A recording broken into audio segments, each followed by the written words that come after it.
The fog clings to the Red Fellow estate like a shroud, but Beckett moves through it with the precision of a ghost.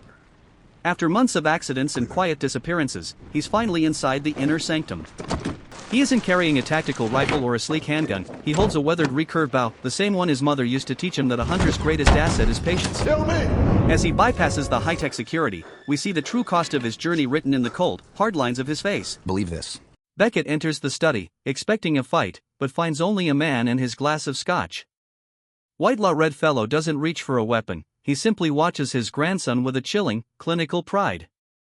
The air in the room is heavy with the scent of old paper and older sins. Their conversation isn't a plea for mercy, but a brutal lesson in legacy. Whitelaw reveals the truth, that to rule this empire, one must first cut out their own heart. The tension snaps like a bowstring. Mocked by Whitelaw for his supposed morality, Beckett finally lets go of his last shred of hesitation.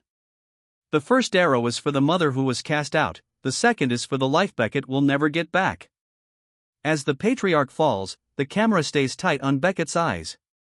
We don't see a hero's triumph, we see a man realizing that once the arrow is loosed, there is no calling it back. Silence falls over the mansion, thicker than the fog outside. Beckett walks slowly to the mahogany desk and sinks into the leather chair. It's still warm. In this moment, the $19 billion inheritance isn't a prize, it's a weight that pins him to the floor. The camera pulls away, showing the massive room swallowing him whole. He has conquered the mountain, only to find that the summit is the loneliest, coldest place on earth. The door opens, but it's not the police. Vance and her asset protection team walk in with the cold efficiency of surgeons. There are no sirens, only the sound of pens clicking and NDAs being laid out on the desk. They begin cleaning the blood from the Persian rug as if it were a spilled drink. Beckett realizes that in the Red Fellow world, murder isn't a crime, it's just a particularly aggressive form of hostile takeover. Seeking air, Beckett wanders into the overgrown gardens of his childhood memories. There, in the moonlight, he hallucinatingly faces his younger self. The boy is holding a wooden practice bow, looking up with wide, hopeful eyes, asking if they finally won.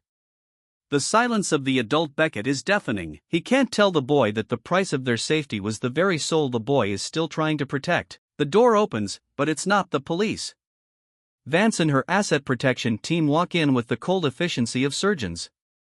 There are no sirens, only the sound of pens clicking and NDAs being laid out on the desk. They begin cleaning the blood from the Persian rug as if it were a spilled drink.